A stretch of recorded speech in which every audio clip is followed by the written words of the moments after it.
नमस्कार, आप देख रहे हैं डे न्यूज खबरें आप तक और मैं हूं आपके साथ अंजलि मिश्रा। डे न्यूज में आप सभी दर्शकों का स्वागत है। इस बुलेटिन की शुरुआत से पहले नजर डालते हैं आज के हेडलाइंस पर। हिंदी दिवस के अवसर पर जिलाधिकारी अरविंद कुमार वर्मा के द्वारा समारोह का किया गया शुभारंभ।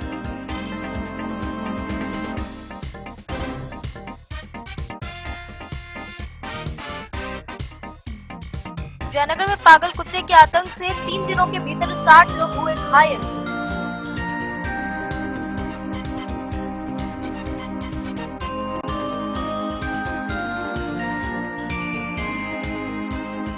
इलाके में हरिने कैंप में तैनात एसएसबी जवानों ने 360 बोतल शराब के साथ बाइक सहित एक तस्कर को किया गिरफ्तार, भेजा जेल।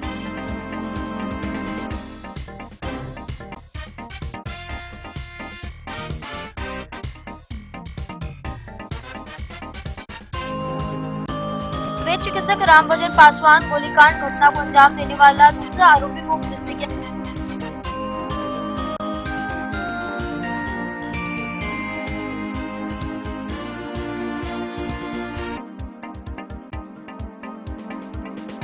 तेजस्वी यादव ने मधुबनी में एनडीए सरकार पर लगाया आरोप, राज्य सरकार बनने पर मुफ्त बिजली देने का किया वादा।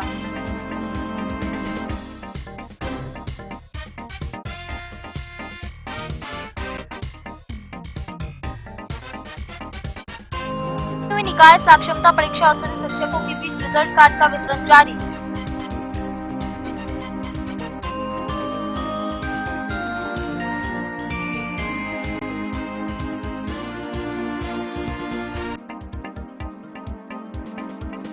मधुबनी में भारी बारिश से हुआ जल जमाव, नगर निगम की कोई पहल नहीं आई नजर।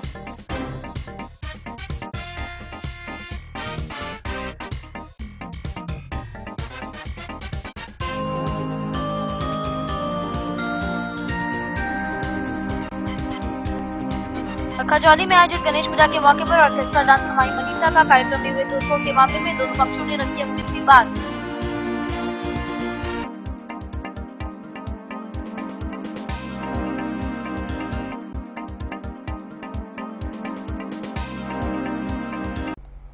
खबरें अब विस्तार से। मधुबनी में हिंदी दिवस पर आयोजित समारोह में जिलाधिकारी अरविंद कुमार वर्मा ने हिंदी की महत्वपूर्ण भूमिका और राष्ट्र एकता में इसके योगदान पर जोर दिया। कार्यक्रम में साहित्यकारों को सम्मानित किया गया और उप विकास आयुक्त दीपेश कुमार ने हिंदी के आधिकारिक भाषा के रूप में महत्व को रेखांकित किया। साथ ही समारोह में विभिन्न अधिकारी और साहित्यकार उपस्थित रहे। हिंदी दिवस के अवसर पर हिंदी विकास परिषद एवं जिला राजभाषा कोषांग के तत्वाधान में विकास भवन के सभागार में हिंदी दिवस समारोह का आयोजन किया गया। समारोह के मुख्य अतिथि जिलाधिकारी अरविंद कुमार वर्मा ने दीप प्रज्वलित कर समारोह का विधिवत शुभारंभ किया। जिलाधिकारी ने हिंदी दिवस की शुभकामनाएं देते हुए कहा कि आज हिंदी विश्व की तीसरी सबसे बड़ी भाषा के रूप में स्थापित है। उन्होंने कहा कि राष्ट्रीय एकता को बढ़ावा देने में हिंदी की अपनी महत्वपूर्ण भूमिका है। हिंदी राष्ट्र भाषा ही नहीं बल्कि राष्ट्र की संस्कृति का समवाहक भी है। भाषा के औचित्य आधुनिक समय में भी बना रहे, इस दिशा में हमें लगातार कार्य करने की आवश्यकता है। उन्होंने कहा कि आज हिंदी दिवस पर हिंदी को सरोकार, रोजगार एवं ज्ञान की भाषा बनाने का संकल्प हमें लेना चाहिए। उप विकास आयुक्त दीपेश कुमार ने कहा कि आज का दिन भारत की आधिकारिक भाषा के रूप में हिंदी को अपनाने का प्रतीक है, जो 14 सितंबर आज ही के दिन को संविधान सभा द्वारा लिया गया निर्णय था। कार्यक्रम की अध्यक्षता करते हुए राजेश कुमार पांडे ने सभी आगत अतिथियों का स्वागत करते हुए कहा कि आज का दिन भाषा का विकास एवं प्रगति का संकल्प का दिन है। उन्होंने कहा कि हिंदी हिंदुस्तान का संस्कार है। जिलाधिकारी द्वारा प्रसिद्ध साहित्यकार ज्योति रंजन झा एवं मिथिलेश सिंह को अंग वस्त्र देकर सम्मानित किया गया। साथ ही कार्यक्रम के मुख्य वक्ता के रूप में डॉक्टर नरेंद्र नारायण सिंह निराला, सुरेश आनंद मोहन झा, संजीव कुमार तथा अन्य लोगों ने भी संबोधित किया। कार्यक्रम का संचालन उदय जायसवाल ने किया।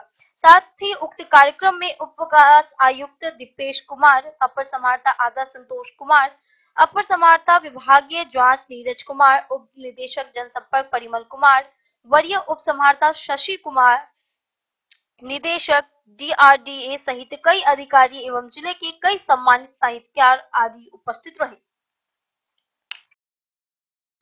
खजौली से सुधांशु ठाकुर की रिपोर्ट। जयनगर में पागल कुत्ते के हमले से 3 दिनों में 60 से अधिक लोग घायल हो गए हैं, जिनमें अधिकांश बच्चे और वृद्ध शामिल हैं। घायलों का अनुमंडल अस्पताल में प्राथमिक उपचार हुआ। प्रशासन की ओर से कुत्ते को पकड़ने के लिए अब तक कोई ठोस कदम नहीं उठाया गया है, जिससे शहरी और ग्रामीण क्षेत्रों में दहशत का माहौल बना हुआ है। जयनगर सीमावर्ती शहर में पागल कुत्ते का आतंक जारी है। बीते 3 दिनों के अंदर 5 दर्जन से अधिक लोगों पर हमला कर घायल कर चुका है। सभी घायलों को इलाज के लिए जयनगर अनुमंडल अस्पताल में भर्ती कराया गया, जिसे चिकित्सक द्वारा प्राथमिक उपचार के बाद छुट्टी दे दी गई। अस्पताल चिकित्सक डॉक्टर विजय कुमार ने बताया कि बीते 2 दिनों के भीतर पागल कुत्ते ने हमला कर लगभग 5 दर्जन से अधिक लोगों को घायल कर दिया है, जिसमें अधिकांश वृद्ध बच्चे शामिल हैं। शनिवार को तीसरे दिन भी पागल कुत्ते ने हमला किया, लगभग 5 लोगों को घायल कर दिया। घायलों में रामचंद्र भंडारी उम्र 61 वर्षीय, मोहम्मद तनवीर उम्र 3 वर्षीय, अमरदीप कुमार उम्र 5 वर्षीय, रूपा कुमारी उम्र 15 वर्षीय एवं विकास कुमार सिंह उम्र 50 शामिल हैं। बीते 2 दिनों से कुत्ते के हमले से दर्जनों लोग घायल होने के बावजूद प्रशासन द्वारा कुत्ते की धर पकड़ के लिए कोई ठोस कदम नहीं उठाया है। पागल कुत्ते ने शुक्रवार की सुबह से लेकर रात तक एक दिन में 4 दर्जन से अधिक लोगों को अपना निशाना बनाया है। अस्पताल में कुत्ते से जख्मी लोगों की लंबी भीड़ देखी गई। कुत्ते के हमले से एक के बाद एक घायल व्यक्ति इलाज कराने के लिए अस्पताल पहुंचने पर अस्पताल में अफरा तफरी का माहौल बना रहा। कुत्ते के हमले से एक के बाद एक व्यक्ति अस्पताल पहुंचे पर जयनगर शहरी व ग्रामीण क्षेत्रों में डर का माहौल बना हुआ है। परिजनों द्वारा घायल मरीजों को इलाज के लिए चिकित्सक से संपर्क करते दिखे। पागल कुत्ते के काटने का वीडियो सीसीटीवी कैमरे में भी देखा गया। साथ ही पागल कुत्ते को शहरी क्षेत्र के कई जगहों में देखा गया। वृद्ध या बच्चे सभी को कुत्ते ने छलांग लगाकर घायल करने का वीडियो सीसीटीवी कैमरे में कैद हो गया। हालांकि शनिवार को पागल कुत्ते का लोकेशन का पता नहीं चल पाया। कुत्ते के हमले को लेकर शनिवार को जयनगर बाजार पर असर देखा गया। कुत्ते के हमले की खबर शहरी व ग्रामीण क्षेत्रों में मिलने से लोगों में दहशत का माहौल बना हुआ है। साथ ही लोग अपने घरों के दरवाजे बंद कर बच्चों को बाहर निकलने पर रोक लगा दिए हैं। कुत्ते का हमला शाम के बाद ही देखने को मिलता है, लेकिन कुत्ते का पता अब तक नहीं। इसमें कल से परसों, कल रात से ही और आज तक लगभग 5 दर्जन लोग को कोई जयनगर गांव में ही कोई पागल कुत्ता का है काटा है, जो कि इतने लोग आए हैं और सभी लोगों को इंजेक्शन सुई का कुत्ता का सुइया पड़ गया है।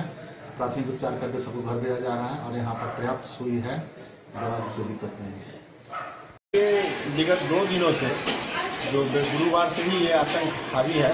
गुरुवार को थोड़ी हल्की थी, जो 8-10 आदमी घायल हुए थे, लेकिन शुक्रवार को लगभग करीब 4 दर्जन से ज्यादा लोगों को घायल किया, जिसमें हमारे भी कुटुंबगण थे, उनको मैंने इलाज के लिए लाया था सरकारी हॉस्पिटल में और यहाँ उनका इलाज भी हुआ।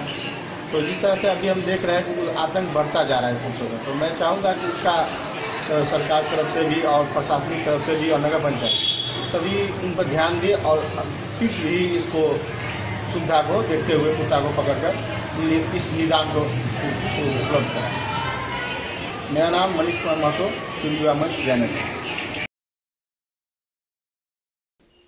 डे न्यूज के लिए जयनगर से मोहम्मद अली की रिपोर्ट। हरलाखी में एसएसबी जवानों ने 360 बोतल शराब के साथ एक तस्कर को गिरफ्तार किया है। गुप्त सूचना पर हरलाखी पेट्रोल पंप के पास बाइक सहित पकड़े गए तस्कर पुलिस को सौंपा गया। थानाध्यक्ष जितेंद्र सैनी ने बताया कि तस्कर को जेल भेज दिया गया है। भारत नेपाल सीमा पर तैनात 48वीं वाहिनी सशस्त्र सीमा बल हरिने कैंप में तैनात एसएसबी जवानों ने 360 बोतल शराब के साथ बाइक सहित एक तस्कर को गिरफ्तार कर अग्रिम कार्रवाई के लिए थाने की पुलिस के हवाले कर दिया है। तस्कर की पहचान मोहनपुर गांव निवासी राजलाल राम के रूप में की गई है।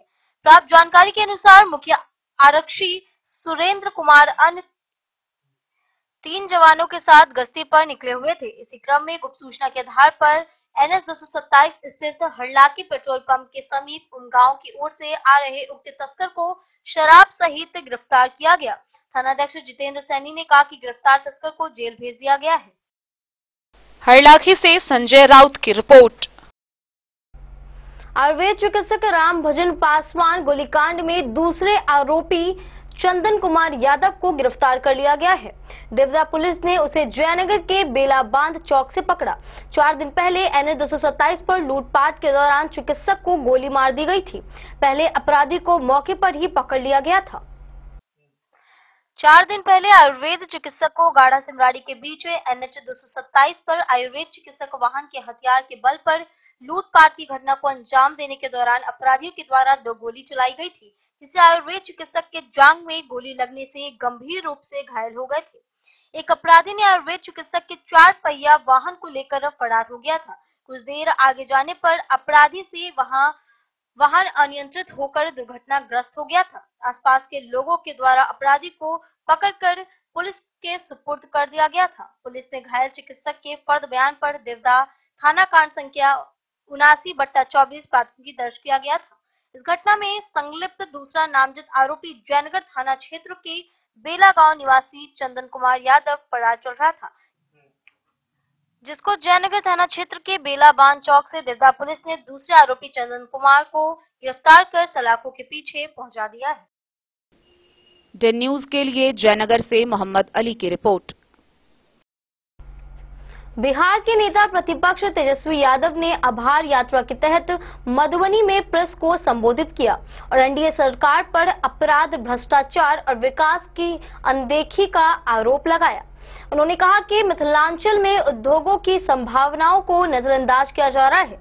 राजद की सरकार बनने पर 200 यूनिट मुफ्त बिजली देने का वादा किया गया है।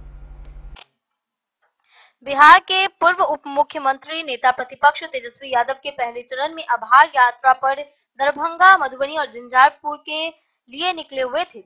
वहीं देर रात मधुबनी पहुंचे और मधुबनी के सर्किट हाउस में प्रेस को संबोधित करते हुए जानकारी दी कि आभार यात्रा के तहत मधुबनी जिले के 5 विधानसभा के पंचायत प्रतिनिधि से सीधी संवाद करेंगे। साथ ही चंद्रा कॉम्प्लेक्स में एनडीए सरकार पर जुबानी प्रहार करते हुए कहा कि एनडीए सरकार में अपराध, चोरी, भ्रष्टाचार चरम पर है। बिहार की जनता अब जीना सीख ली है। भ्रष्टाचार की वजह से राज्य में अनेकों पुल पुलियां ध्वस्त हो गए हैं। आम जनता को काफी परेशानी का सामना करना पड़ रहा है, लेकिन सरकार कान में तेल डालकर पूरी तरह से सोए हुए हैं। मिथिलांचल के लोग काफी मेहनती होते हैं, लेकिन यहाँ पर कई कारखाने खोले जा सकते थे, लेकिन सरकार इस पर कोई ध्यान नहीं दे रही है, चाहे वह बिहार सरकार हो या केंद्र सरकार। तेजस्वी यादव ने कहा कि राजद की सरकार बनेगी तो 200 यूनिट बिजली जनता को मुफ्त दी जाएगी। प्रति व्यक्ति आय सबसे कम आय हो नहीं रहा है, महंगा हर चीज हो रहा है। तो हम लोगों ने ये किया कि भाई अगर हमारी सरकार बने तो 200 यूनिट फ्री में बिजली हम बिहार के लोगों को उपलब्ध करें। और खास तौर पे मिथिलांचल के लिए, मिथिला के लिए एक अलग से हम लोग जो है MDA मिथिलांचल डेवलपमेंट अथॉरिटी का गठन जो है हम लोग कराएंगे, ताकि विकास, इंफ्रास्ट्रक्चर के मामले में या हर मामले में जो है मिथिलांचल का इलाका डेवलप हो। मिथिला का अलग इतिहास रहा है, गौरवशाली इतिहास रहा है, कल्चरल इलाका है। पान, माछ, मकान से लेकर के यहाँ की बोली भी मिलती है। टूरिज्म के क्षेत्रों में भी जो है काफी हद तक जो है यहाँ विकास किया जा सकता है, या मधुबनी पेंटिंग हो, हर तरह चीजों को जो है अच्छे से किया जा सकता है। तो हम लोग इसलिए आए, हमारे पार्टी के कार्यकर्ता हैं, पंचायत स्तर के, बूथ स्तर के, ब्लॉक लेवल के, जिला लेवल के सभी लोगों से जो है संवाद का कार्यक्रम है और इसकी शुरुआत जो है समस्तीपुर कर्पूरी जी के मधुबनी से फिरोज आलम की रिपोर्ट। वक्त तो चला एक छोटे से ब्रेक का, मिलते हैं ब्रेक के बाद। अब बने रहिए हमारे साथ।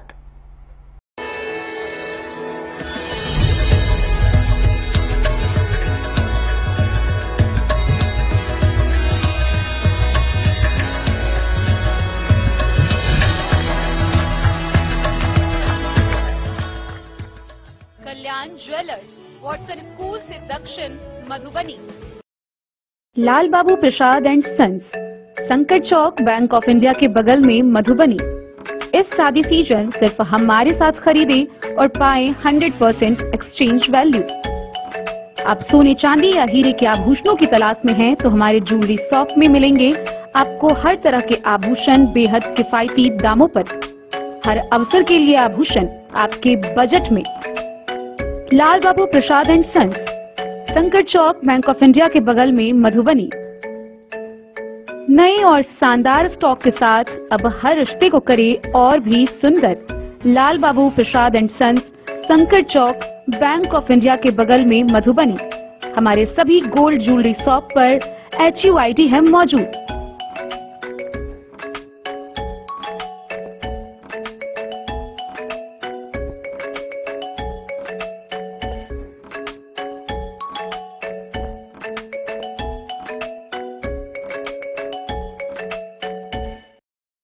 ज्वेलरी हाउस स्वर्ण श्री, सोने की शुद्धता मापने वाला यंत्र कैरेटोमीटर यहाँ उपलब्ध है, क्योंकि सोने की शुद्धता और आपके विश्वास के साथ कोई समझौता नहीं।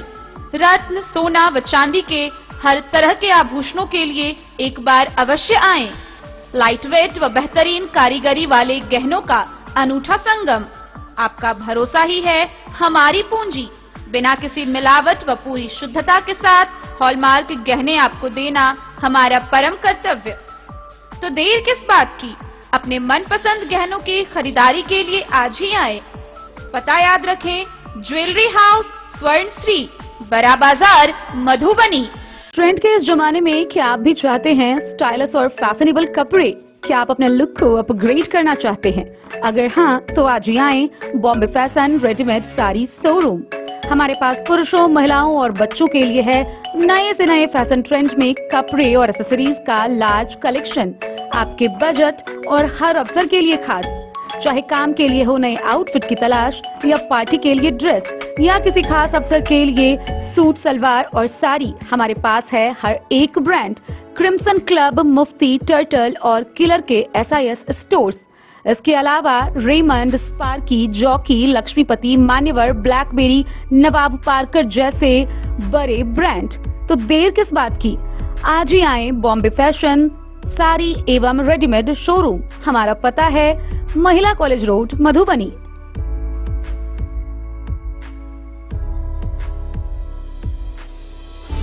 अगर है आपको सोने चांदी या हीरे के आभूषणों की तलाश, तो आज ही आए लाल बाबू ज्वेलर्स, महिला कॉलेज रोड, मधुबनी।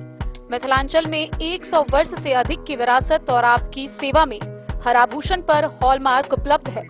हर अवसर के लिए आभूषण, शादी हो, पार्टी हो, त्योहार हो, आपके बजट में और आपके डिजाइन के अनुसार। तो आज ही हमारी ज्वेलरी शॉप पर आएं और अपने प्रियजनों के लिए खरीदे खूबसूरत आभूषण।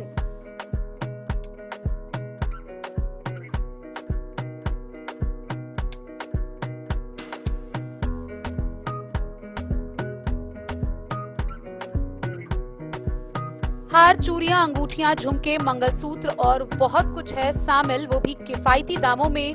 मधुबनी में सबसे कम मेकिंग चार्ज पर। लाल बाबू ज्वेलर्स, महिला कॉलेज रोड, मधुबनी।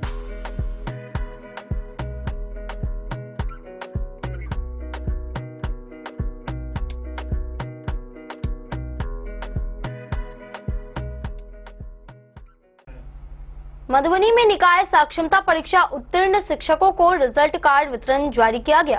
पहले 3 दिनों में 2697 शिक्षकों को कार्ड दिया गया। पहचान पत्र की मांग पर शिक्षकों को काउंटर पर परेशानी का सामना करना पड़ा, जिससे डीआरसीसी में अफरा तफरी मच गई। हालांकि अब स्थिति सामान्य है।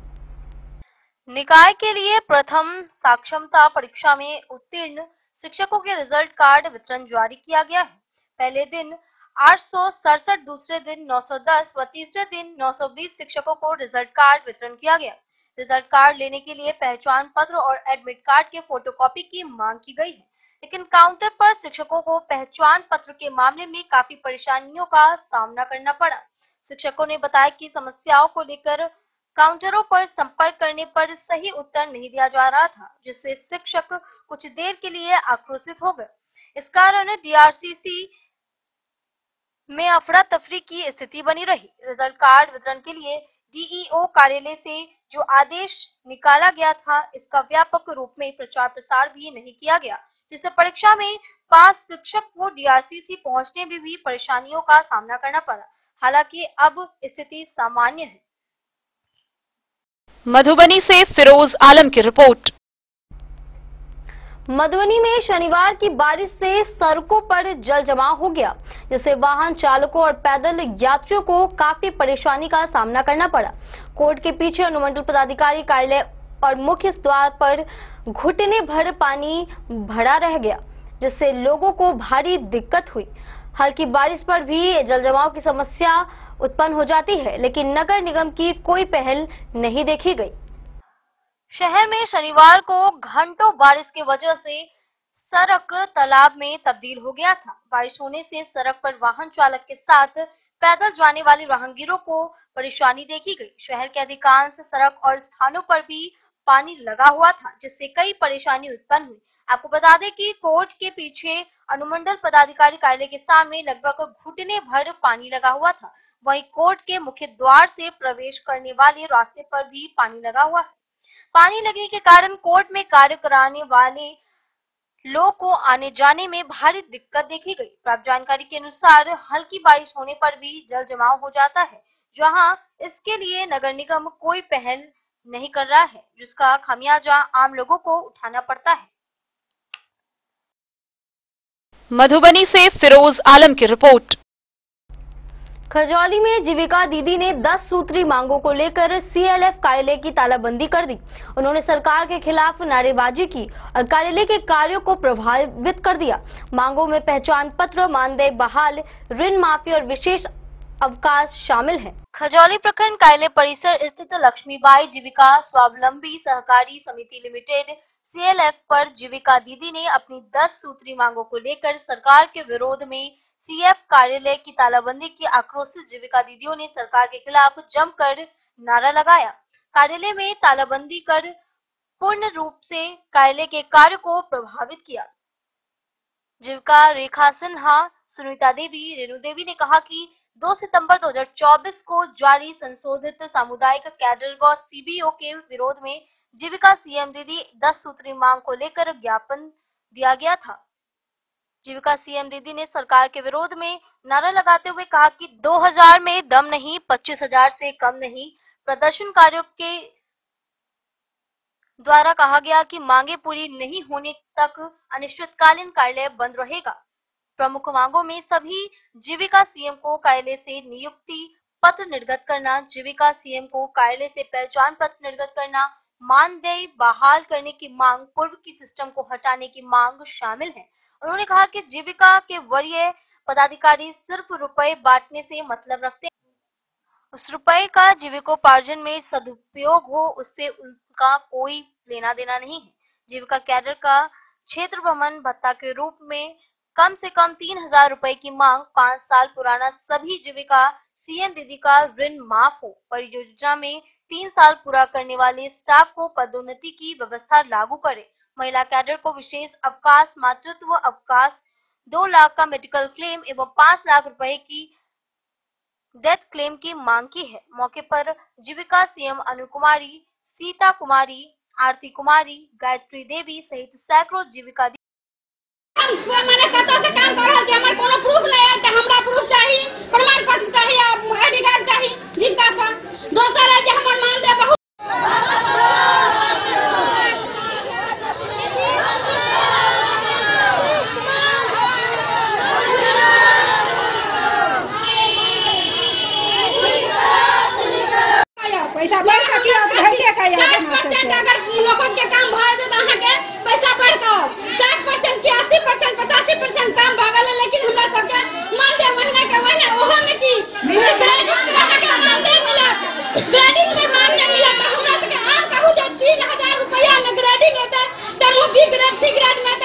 के पैसा कते बनते की नाम छी सुमित्रा देवी कौन समूह से जीविका से भारत में जय भारत भी हो सकी जय भारत भी हो सके 2000 से 25,000 पैसा चाहिए पैसा हमरा से कह जते मांग दे के हमके 3 महीना में है बढ़ गया या तो बढ़ के नहीं घटेगा कि हमरा से घर में बाल बच्चा नहीं परिवार नहीं हम तो 2000 पर खटे रह फिर जिंदगी 2012 से काम कर 10 साल से में लागल छी आ 5 लीटर मास्टरी का 50,000 महीना कमेती ई तालाबंदी कहिया तक रहते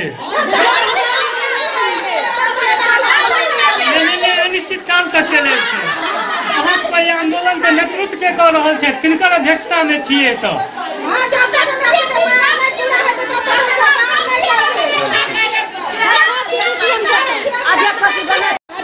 मतलब लगभग 14 साल से जीविका परियोजना में बिहार सरकार की योजना उसमें हम लोग काम कर रहे हैं हमारे सरकार से लगा है हम लोग अभी तक हम लोग को सीएम पद पर काम कर रहे हैं हम लोग को कोई प्रूफ नहीं है हम लोग गीत गाते हैं दीदी के साथ बैठकर काम करते हैं लेकिन हमारे मांगे है 10 सूत्री मांगे है हम सरकार से यही विनती करना चाहे कि हम लोग को पहचान दो और 60 साल का हम लोग को नौकरी दो 60 साल का नौकरी दो और हम लोग फील्ड में भी जाते हैं हम लोग को कुछ नहीं अगर बाल बच्चा हमारे कुछ हो जाए तो मेरा बाल बच्चा को क्या होगा हम लोग चाहिए हम लोग आईडी प्रूफ चाहिए इंश्योरेंस क्लेम चाहिए हर चीज चाहिए मान कुछ चाहिए जब हम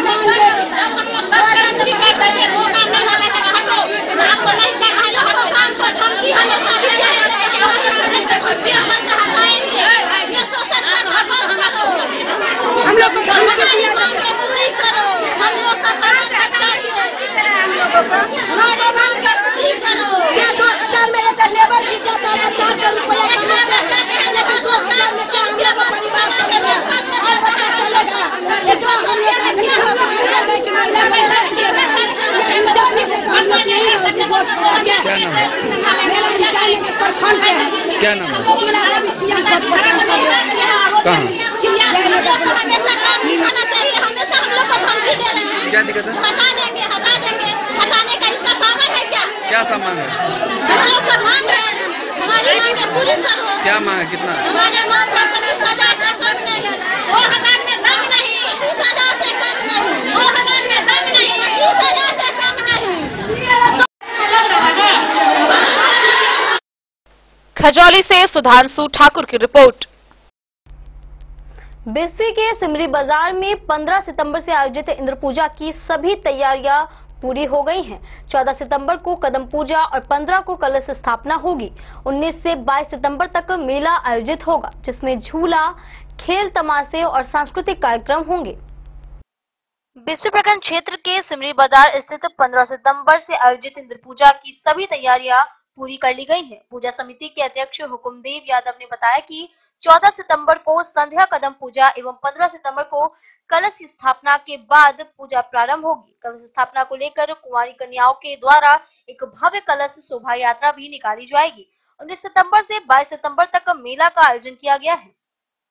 मेला में आसपास के अलावे दूर दराज से हजारों लोग पहुंचते हैं। मेला का उद्घाटन स्थानीय विधायक सहित विभिन्न राजनीतिक पार्टी के नेताओं एवं जनप्रतिनिधियों के साथ गणमान्य व्यक्तियों के द्वारा की जाएगी। मेला में झूला, ब्रेक डांस, मीना बाजार, कई तरह खेल तमाशा रहेंगे। साथ ही इसके साथ रात में सांस्कृतिक कार्यक्रम के भी आयोजन किए गए हैं। बिस्फी से सत्यनारायण यादव की रिपोर्ट। जदयू महिला प्रकोष्ठ की प्रदेश महासचिव संगीता ठाकुर को बाल अधिकार संरक्षण आयोग का सदस्य बनाए जाने पर मधुबनी जदयू परिवार ने धन्यवाद और आभार जताया। इस मनोनयन से आयोग के कार्यों में मजबूती की उम्मीद है। पार्टी के नेताओं और सदस्यों ने उन्हें बधाई दी। जनता दल महिला प्रकोष्ठ के प्रदेश महासचिव सभी सूत्री सदस्य संगीता ठाकुर को बाल अधिकार संरक्षण आयोग के सदस्य बनाए जाने पर राष्ट्रीय अध्यक्ष नीतीश कुमार, राष्ट्रीय कार्यकारी अध्यक्ष राज्यसभा सांसद संजय कुमार झा एवं प्रदेश अध्यक्ष उमेश कुशवाहा को पूरे मधुबनी जनता दल परिवार की तरफ से धन्यवाद एवं आभार दिया गया। इनके मनोनयन से बाल अधिकार संरक्षण आयोग के कार्यों में मजबूती आएगी। मधुबनी जदयू परिवार में खुशी एवं हर्ष व्याप्त है। आयोग के सदस्य बनाए जाने पर सांसद आरपी मंडल, जिला अध्यक्ष फूले भंडारी, भारती मेहता, सत्यनारायण यादव, जावेद अनवर, जयवंश कुमार, महानारायण राय सहित सैकड़ों साथियों ने बधाई एवं शुभकामना दी। मधुबनी से फिरोज आलम की रिपोर्ट। वक्त तो चला एक छोटे से ब्रेक का, मिलते हैं ब्रेक के बाद। अब बने रहिए हमारे साथ। गोकुल राज।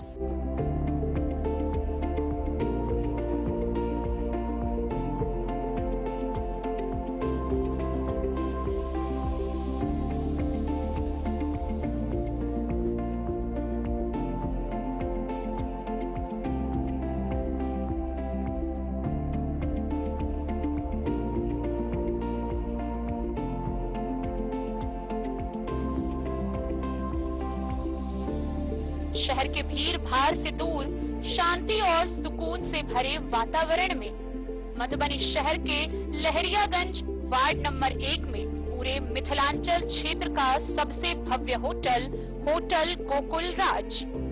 4 मंजिला इमारत की इस होटल में है 4 बड़े बड़े बैंकेट हॉल, रिंग सेरेमनी, शादी, मीटिंग या पार्टी, हर एक आयोजन के लिए अलग से हॉल की व्यवस्था, रेस्टोरेंट की व्यवस्था जहां एक से बढ़कर एक लजीज व्यंजनों का मिलेगा संगम, और रहने का उचित प्रबंध, suite room, AC room, non AC room से सुसज्जित होटल जहां लिफ्ट की भी है व्यवस्था, पार्किंग का पूरा इंतजाम। तो आइए और जिंदगी में खुशियों से भरी यादें शामिल करिए। होटल गोकुल राज मधुबनी में आप लोगों का स्वागत है। होटल गोकुल राज, Lahariaganj ward number.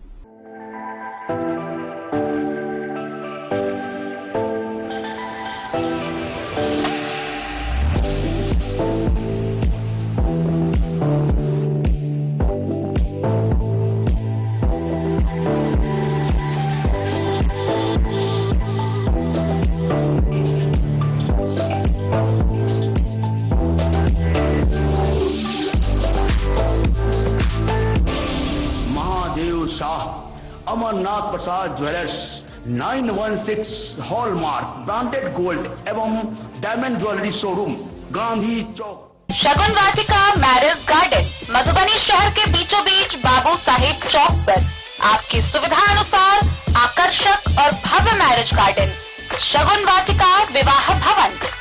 Ring ceremony हो या हो शादी, छोटा बड़ा पारिवारिक समारोह हो या हो कोई उत्सव या पार्टी, शगुन वाटिका मैरिज गार्डन दे रहा है आपको सबसे बेहतरीन सेवा। बुकिंग के लिए संपर्क करें गणपति टेंट हाउस, पुराना LIC कैंपस, खादी भंडार, मधुबनी। संपर्क सूत्र 7903625254। विवेकानंद मिशन विद्यापीठ शिक्षा के क्षेत्र में एक नया आयाम अब छोटे बच्चों के लिए भी आधुनिक सुविधाओं के साथ उपलब्ध। विवेकानंद मिशन विद्यापीठ जूनियर, जहां क्लास प्री नर्सरी से 5th स्टैंडर्ड तक के बच्चों का एडमिशन प्रारंभ है। अगर आप भी चाहते हैं अपने बच्चों का शिक्षा के क्षेत्र में बेहतर विकास, तो विवेकानंद मिशन विद्यापीठ जूनियर है आपके लिए तैयार। 2.5 से 10 वर्षों के बच्चों के लिए आपको मिलेगा आधुनिक सुविधाओं के साथ एक बेहतर शिक्षा का माहौल। CBSE बेस्ड करिकुलम सिलेबस के साथ साथ स्टूडेंट्स होंगे art and craft, game and sports और कल्चरल एक्टिविटीज में अव्वल। इंग्लिश मीडियम के माहौल के बीच स्टूडेंट्स बनेंगे स्मार्ट, जहां किताबी ज्ञान के साथ साथ हर क्षेत्र में स्टूडेंट्स होंगे अवेयर। हॉबीज और इंटरेस्ट को मिलेगी प्राथमिकता। तो आइए और अपने बच्चों के बेहतर भविष्य के लिए आज ही नामांकन करवाइए। विवेकानंद मिशन विद्यापीठ जूनियर। हमारा पता है तिरहुत कॉलोनी, नगर परिषद, main road, ward number 21, Madhubani. Madhubani जिलाधिकारी अरविंद कुमार वर्मा की अध्यक्षता में स्वास्थ्य विभाग की मासिक समीक्षा बैठक आयोजित की गई। फूलपरास का प्रदर्शन सर्वोत्तम और मधवापुर का सबसे खराब रहा। विलंब से आने वाले चिकित्सा पदाधिकारियों को स्पष्टीकरण का निर्देश दिया गया। साथ ही संस्थागत प्रसव में वृद्धि और गैर कानूनी गतिविधियों पर कड़ी निगरानी रखने का आदेश दिया गया। बैठक में राष्ट्रीय बाल स्वास्थ्य कार्यक्रम और आयुष्मान भारत की समीक्षा भी की गई। जिला पदाधिकारी सह अध्यक्ष जिला स्वास्थ्य समिति मधुबनी अरविंद कुमार वर्मा की अध्यक्षता में समाहरणालय स्थित सभा कक्ष में स्वास्थ्य विभाग की मासिक समीक्षात्मक बैठक आयोजित हुई। बैठक में विलंब से आने के कारण झंझारपुर, खुटौना एवं मधवापुर के प्रभारी चिकित्सा पदाधिकारी को स्पष्टीकरण करने का निर्देश जिलाधिकारी द्वारा दिया गया। उन्होंने कहा कि अगली बैठक से सभी संबंधित पदाधिकारी अनिवार्य रूप से ससमय उपस्थित रहे। समीक्षा के क्रम में स्वास्थ्य विभाग के विभिन्न मानकों में अगस्त माह में ओवरऑल प्रदर्शन में फूलपरास प्रथम तो सबसे अंतिम पायदान पर मधवापुर के प्रभारी चिकित्सा पदाधिकारी रहे। जिलाधिकारी ने कहा कि निम्न प्रदर्शन करने वाले अपने प्रदर्शन में सुधार करें, अन्यथा लगातार निम्न प्रदर्शन पाए जाने पर निश्चित रूप से कार्रवाई की जाएगी। उन्होंने गर्भवती महिलाओं के निबंधन एवं प्रसव पूर्व जांच की अद्यतन स्थिति की समीक्षा करते हुए इसमें और भी सुधार करने का निर्देश दिया। उन्होंने गर्भवती FA एवं कैल्शियम टैबलेट 100% उपलब्ध कराए जाने को लेकर ANM के माध्यम से विशेष प्रयास करने का निर्देश दिया। संस्थागत प्रसव की समीक्षा के दौरान उन्होंने निर्देश दिया कि सभी BCM आशावार उपलब्धि की समीक्षा करें, जिससे यह पता चल सके कि आशा कार्यकर्ताओं के द्वारा कहां प्रसव कराया गया है। अच्छे प्रदर्शन करने वाली आशा को प्रोत्साहित करने का भी निर्देश दिया गया। साथ ही वैसे आशा एवं ANM को चिन्हित कर कार्रवाई करने का निर्देश दिया, जिनके द्वारा गर्भवती महिलाओं को बिना किसी विशेष कारण से निजी नर्सिंग होम में प्रसव हेतु भेजा गया है। जिलाधिकारी ने कहा कि इनमें किसी भी प्रकार के बिचौलियों की भूमिका पर कड़ी नजर रखने का निर्देश दिया। साथ ही चतुर्थ ANC के बाद विशेष नजर बनाए रखने का निर्देश दिया। जिलाधिकारी ने कहा कि रोस्टर के हिसाब से कर्मी एवं डॉक्टर उपस्थित रहे, इसे हर हाल में सुनिश्चित करें। जिलाधिकारी ने उपस्थित सभी प्रभारी चिकित्सा पदाधिकारियों को निर्देश दिया कि जिले में स्वास्थ्य विभाग की जमीन पर अतिक्रमण करने वाले पर प्राथमिकी दर्ज करते हुए संबंधित CO को रिपोर्ट करें। राष्ट्रीय बाल स्वास्थ्य कार्यक्रम की समीक्षा करते हुए जिलाधिकारी ने सभी विद्यालयों के साथ साथ सभी आंगनबाड़ी केंद्रों पर भी बच्चों के पूर्ण रूप से स्क्रीनिंग करने का निर्देश दिया गया। उन्होंने कहा कि इस कार्यक्रम में आयुष चिकित्सकों से कोई अन्य कार्य नहीं लिया जाए, ताकि क्षेत्र स्तर पर बच्चों के स्वास्थ्य जांच का दायरा बढ़ाया जा सके। उन्होंने आयुष्मान भारत की समीक्षा के क्रम में सप्ताह में 2 दिन अभियान चलाकर 100% लाभार्थियों की गोल्डन कार्ड बनाए जाने पर बल दिया। जिलाधिकारी ने स्वास्थ्य विभाग के उपस्थित जिला स्तरीय पदाधिकारी एवं सभी प्रभारी चिकित्सा पदाधिकारियों को निर्देश दिया कि अवैध नर्सिंग होम एवं अल्ट्रासाउंड केंद्रों को लेकर लगातार जांच अभियान चलाते रहें। साथ ही दोषी पाए जाने पर उनके विरुद्ध त्वरित कार्रवाई भी करें। उन्होंने कहा कि पंजीकृत नर्सिंग होम एवं अल्ट्रासाउंड केंद्रों की जांच कर यह सुनिश्चित करें कि वे विभागीय दिशा निर्देश एवं मानकों का अनिवार्य रूप से पालन करें। इसके अतिरिक्त जिलाधिकारी ने उन्हें सर्वे रजिस्ट्रेट अपडेट करने, टेलीमेडिसिन, परिवार कल्याण कार्यक्रम के साथ साथ आशा के रिक्त पदों पर नई आशा का चयन करने तथा कार्य संपादित नहीं करने वाले आशाओं को चयन मुक्त करने की दिशा में कदम उठाने का निर्देश भी दिया। साथ ही उक्त बैठक में सिविल सर्जन डॉक्टर नरेश बिमसरिया, अपर मुख्य चिकित्सा पदाधिकारी डॉक्टर RK सिंह, सभी स्वास्थ्य अधीक्षक व उपाधीक्षक, जिले के सभी प्रभारी चिकित्सा पदाधिकारी, अस्पताल प्रबंधक एवं प्रखंड स्वास्थ्य प्रबंधकों की उपस्थिति रही। Bureau report Madhubani. स्वच्छ भारत मिशन के तहत मधवापुर में स्कूली बच्चों, पदाधिकारियों और सामाजिक कार्यकर्ताओं ने जागरूकता रैली निकाली और सफाई अभियान चलाया। वीडियो ने स्वभाव स्वच्छता संस्कार स्वच्छता कार्यक्रम की घोषणा की, जो 2 अक्टूबर 2024 तक चलेगा। स्वच्छ भारत मिशन की स्थापना के मौके पर मधवापुर में स्कूली बच्चों के साथ पदाधिकारियों व सामाजिक कार्यकर्ताओं ने प्रभात फेरी निकालकर लोगों को स्वच्छता के प्रति जागरूक होने का संदेश दिया। प्रखंड क्षेत्र की कई जगहों पर सफाई अभियान भी चलाया गया। इन कार्यक्रमों में BDO मनोज कुमार मुर्मू, थानाध्यक्ष पंकज कुमार चौधरी, BAO रतीश झा, HM सुजीत कुमार व SSB जवानों के साथ कई सामाजिक कार्यकर्तागण शामिल हुए। BDO ने कहा कि वार्ड स्तर पर गांव को स्वच्छ बनाने के लिए मधवापुर प्रखंड के सभी 13 पंचायतों में स्वच्छता उत्सव शुरू किया गया है। 2 अक्टूबर 2024 तक स्वभाव स्वच्छता संस्कार स्वच्छता विषय पर लोगों को जागरूक करने के लिए उत्साहवर्धक कार्यक्रम होंगे। इसके अलावा धार्मिक स्थलों सहित अनेक सार्वजनिक स्थान पर स्वच्छता जागरूकता के लिए जगह जगह सांस्कृतिक कार्यक्रम होंगे। छात्रों के बीच अनेक तरह की प्रतियोगिताएं कराकर उन्हें सफाई की प्रेरणा दी जाएंगी।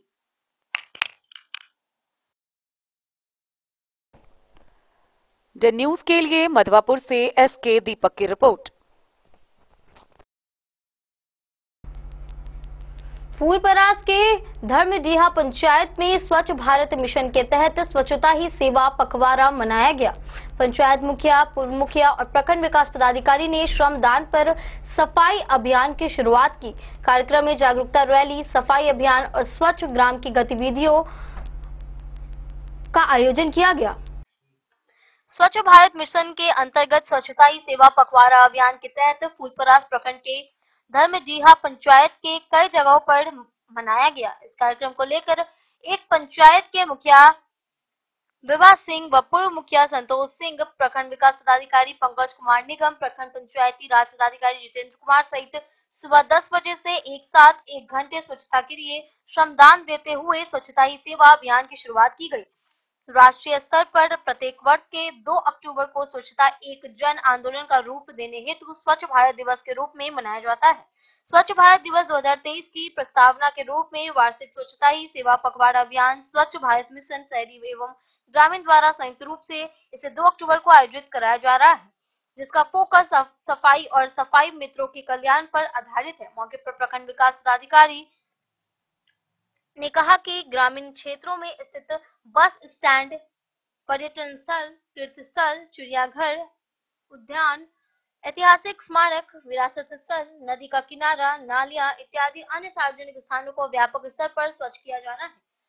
वहीं पूर्व मुखिया संतोष सिंह ने कहा कि इसके तहत गतिविधियों के मुख्य घटक के रूप में प्रखंड या गांव में वैसी जगह जहां पूर्व से अपशिष्ट पदार्थ जमा हो, वैसे स्थलों का चिन्हित कर साफ सफाई किया जाना आवश्यक है।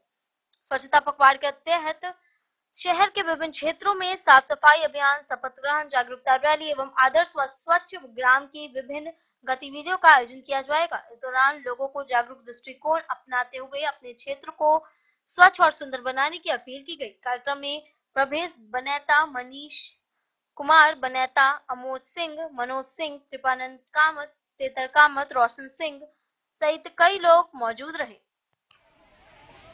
पखवाड़ा का जो उद्देश्य है, हम लोग अपने आसपास जहाँ पे रहते हैं, जिस एनवायरनमेंट पे रहते हैं, उसको समझना होगा कि अगर हम स्वच्छ रखें तो हमारा स्वास्थ्य पे भी बेहतरीन असर पड़ेगा और हमारा जो जीवन है वो भी काफ़ी अच्छा, उसका जो गरिमा है वो भी बना रहेगा। इसके लिए 14 से लेकर के 2 अक्टूबर तक स्वच्छता पखवाड़ा का आयोजन किया गया है। उसमें विभिन्न तिथियों को विभिन्न कार्यक्रम किए जाने हैं। आज धर्मडीहा पंचायत में माननीय मुखिया जी और उनके पति के नेतृत्व में हम लोगों ने इस कार्यक्रम का प्रारंभ किया है और इसका समापन हम लोग 2 अक्टूबर को करेंगे। ये स्वच्छता जो पखवाड़ा है ये पूरे प्रखंड में मनाया जा रहा है और पूरे प्रखंड में जो भी पंचायत इसमें सर्वश्रेष्ठ काम करेंगे उसको हम लोग पुरस्कार वितरण के माध्यम से सम्मानित करेंगे। स्वच्छता पखवाड़ा का कार्यक्रम पूरे देश में चल रहा है और 3 रोज पहले हमारे प्रखंड विकास पदाधिकारी सभी पंचायत प्रतिनिधि, सभी कर्मियों को बुला करके जो सरकार का जैसे योजना है उस पर चर्चा किए और आज हम लोगों का कल था प्रचार प्रसार और शुरुआत है सफाई का।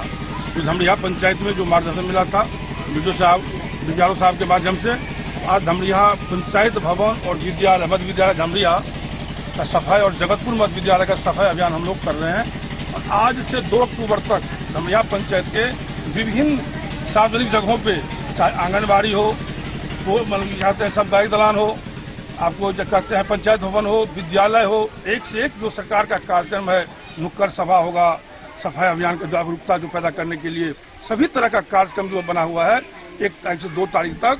और जो हमारा अच्छा काम करेंगे पूरे पंचायत में, जो प्रतिनिधि होंगे, जो शिक्षक होंगे, और उसमें हम लोग प्रतियोगिता भी बांटेंगे। हम लोग उसमें हमारे वीडियो साहब रहेंगे और इस पंचायत की तरफ से और आपके पंचायत का भी रिक्रूटमेंट जिला तक जाएगा।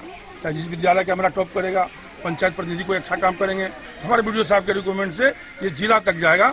यह कार्यक्रम बहुत ही अच्छा कार्यक्रम है और जो है सफाई पर जो है स्वच्छता पे हमारा कार्यक्रम चल जाएगा आज से 2 तारीख तक। और हम सभी पंचायत वासियों से आग्रह करेंगे, सबों से, जनप्रतिनिधियों से, इस कार्यक्रम में आप बढ़ चढ़ करके 2 अक्टूबर तक भाग लें, जहां हम लोग चिन्हित करेंगे और मेरा कार्य योजना लगातार 2 तक बना हुआ है, हम लोग सफल कराएंगे। डेन न्यूज के लिए फुलपरास से रुपेश कुमार की रिपोर्ट। हरलाखी में बीडीओ रविशंकर पटेल के नेतृत्व में स्वच्छता पखवाड़े की शुरुआत की गई। प्रखंड मुख्यालय परिसर, पंचायतों और सार्वजनिक स्थलों पर सफाई अभियान चलाया गया। स्कूली छात्रों संग रैली निकाली गई। साथ ही बीडीओ ने स्वच्छता के महत्व पर जोर देते हुए इसे नागरिकों की जिम्मेदारी बताई। हरलाखी में स्वच्छता ही सेवा के महत्व को ध्यान में रखते हुए बीडीओ रविशंकर पटेल, सीओ रीना कुमारी, प्रकाश कुमार के नेतृत्व में मुख्यालय परिसर से स्वच्छता अभियान की शुरुआत की गई। इस दौरान शनिवार की सुबह प्रखंड मुख्यालय परिसर को साफ सफाई किया गया। उसके बाद बीडीओ सहित अन्य पदाधिकारी फुलहर पंचायत व बौड़हर पंचायत में जाकर स्वच्छता अभियान चलाए। साथ ही स्कूली छात्रों के साथ स्वच्छता रैली निकाली गई। बीडीओ ने कहा कि स्वच्छता पखवाड़ा अभियान आगामी 2 अक्टूबर तक चलेगी, जिसका उद्देश्य जनमानस में स्वच्छता के प्रति जागरूकता बढ़ाना और समाज को स्वच्छ और स्वस्थ वातावरण प्रदान करना है। इस अभियान के तहत विभिन्न सार्वजनिक स्थलों जैसे कि स्कूल, अस्पताल, पार्क और सड़क किनारे क्षेत्रों में स्वच्छता अभियान चलाया जाएगा। इसके साथ ही पर्यावरण संरक्षण और साफ सफाई को लेकर नागरिकों में जागरूकता पैदा की जाएगी। इसके अतिरिक्त इस अभियान में स्थानीय समुदाय के लोगों, स्कूल के छात्रों और सामाजिक संगठनों को भी शामिल किया जा रहा है, ताकि समाज के हर वर्ग में स्वच्छता के प्रति जिम्मेदारी की भावना विकसित हो सके तथा बच्चों और युवाओं में स्वच्छता के प्रति जागरूकता बढ़े। उन्होंने कहा कि स्वच्छता न केवल हमारे स्वास्थ्य के लिए महत्वपूर्ण है, बल्कि यह एक जिम्मेदार नागरिक का कर्तव्य भी है। हम सभी को अपने आसपास के वातावरण को स्वच्छ बनाए रखने में सहयोग देना चाहिए। झंझारपुर से सरफराज सिद्दीकी की रिपोर्ट। खजौली में हुए गणेश पूजा के अवसर पर एचबीजे कॉलेज पर आयोजित ऑर्केस्ट्रा डांसर माही मनीषा के कार्यक्रम में हुए तोड़फोड़ मामले में गणेश पूजा समिति के अध्यक्ष राम कुमार सिंह ने अपने पक्ष में क्या कुछ कहा, आइए देखते हैं। साथियों, मैं श्री 108 श्री गणेश पूजा समिति गणेश रोड खजौली बाजार का अध्यक्ष राम कुमार सिंह बोल रहा हूं। आप लोगों के सामने वैसे मैं सफाई देने के लिए नहीं आया हूं और न ही मैं सफाई देने के मूड में हूं, लेकिन अभी आप विभिन्न चैनलों के माध्यम से एक वायरल वीडियो देख रहे हैं माही मनीषा जी का। हम लोगों ने भी बहुत अरमानों से माही मनीषा जी का प्रोग्राम का आयोजन रखा था। खजौली समेत खजौली प्रखंड समेत जिलावासी एवं अन्य जिलावासी लोगों के लिए कि निश्चित रूप से उन लोगों का हम लोग एक प्रयास किए थे कि उन लोगों का मनोरंजन कराएं। हमारी जो उसके जो मैनेजमेंटर थे उनसे जो बात हुई थी वह निश्चित रूप से हम लोग तो पेशेवर नहीं है जो हर बातों का रिकॉर्डिंग रख सकें और रखें। उनसे जो हमारी बातें हुई थी उसमें यह एकदम स्पष्ट था कि सभी कलाकारों को हम खजौली आईबी में रखेंगे, उन लोगों के लिए आईबी में हम व्यवस्था करेंगे। लेकिन अब जो भी आयोजक को जो हमसे बात की हुआ था एक इवेंट करके है वो अमित ठीक है भैया हम खजौली में आकर के रहेंगे, लेकिन प्रोग्राम से एक दिन पहले हमको सूचित करते हैं कि हम मधुबनी में होटल ले लिए हैं। तो हमने स्पष्ट बोला है कि उनको कि हम इसका कोई फेयर नहीं पेड करेंगे, आपको जहां रहना है वो रहे, लेकिन हमारा समय से कार्यक्रम हो। उनसे हमारी वार्ता हुई थी कि 10 बजे प्रोग्राम हम आपका शुरू करेंगे, 2 घंटा हम लोगों का साजबाज और जो सिंगर रहेगा उनका प्रोग्राम होगा। 12 बजे माही मनीषा जी स्टेज पर चढ़ेंगी। उसी बिहाफ में हमको माही मनीषा जी का भाई जो लकी जी हैं उनसे हमारी बात उनकी हुई। उन्होंने कहा कि भैया हमारा क्या समय है, हमने बोला 12 बजे के स्टेज पर आपको एंट्री मारना है। यह सत्य है और इसको कोई झुटला नहीं सकता। ये एक मिथ्या बोल रही है लगातार माही जी जो 7 बजे से अनाउंस कर रहे हैं। 9 बजे जाकर के स्टेज पर साउंड बजना शुरू हुआ, 10 बजे में साजिंदा कलाकार स्टेज पर चढ़ा है। तो कहां से कोई आदमी इस तरह की बात को बोल रहा है, कहां से सत्य है? आप जो देख रहे हैं इस वीडियो को देखेंगे। वो इतना ही नहीं, अगर एक वीडियो उनके पास मेरा है बातचीत का तो कई बार उनसे बात हुई है और वीडियो वो चला सकती है और ऑडियो वो सुना सकते हैं ऑडियंस। ये वीडियो को काट छाट के बीच से दिखा रही है। जस्ट उसके बाद होटल पर डिस्कस हो रहा है, उसको भी आप काट लिए हैं। और अगर हमने बोला था 12 बजे आपको स्टेज पर चढ़ने के लिए, तो 12 बजे स्टेज पर चढ़ने के लिए बोला था ना हमने। ये तो नहीं ना कहा था कि आप 1:30 बजे खजूली आइएगा। 40 में आप मंच पर आए हैं, यह आयोजकों की गलती थी, हमारी गलती थी। हमने तो आपको और जो इवेंट वाले थे उनसे हम बोले थे कि समय से आप लोग आइए, समय से प्रोग्राम कीजिए। हम इस मैटर पर थाना अध्यक्ष महोदय से भी हमारी बात हुई। हमने थानाध्यक्ष को भी बोले हुए थे कि 12 बजे एंट्री हर हाल में महनी मनीषा का स्टेज पर हो जाएगा। और हम दोनों आदमी भरपूर प्रयास किए कि सफल कार्यक्रम रखें। और हमारे और हम और थानाध्यक्ष महोदय यह भरपूर प्रयास किए कि जितना भी हमारा दर्शक है उन लोगों को किसी प्रकार की कोई कठिनाई नहीं हो। और निश्चित रूप से नहीं होता अगर माही मनीषा अपने समय निर्धारित समय पर स्टेज पर आ जाती तो। नरगल यह जो वीडियो बना रह करके वायरल कर रही है, लोगों को सुना रही है, इसके लिए हम क्या बोले, हम जनता पर जो दर्शक थे, जो बिहार के लोग देख रहे हैं, उनसे ही हम आग्रह करते हैं कि आप स्वतः इस पर सोचें और समझें और निर्णय लीजिए। गलत है और वो कहाँ गलत है। और आप उनके वीडियो में भी सुन सकते हैं कि हम लोगों को बोला गया। खजौली से सुधांशु ठाकुर की रिपोर्ट। आज के इस बुलेटिन में फिलहाल इतना ही। कल फिर हाजिर होंगे नए खबरों के साथ। तब तक दीजिए पूरी टीम को इजाजत और मधुबनी के हर बड़े छोटे खबरों को देखने के लिए देखते रहिए डे न्यूज। नमस्कार।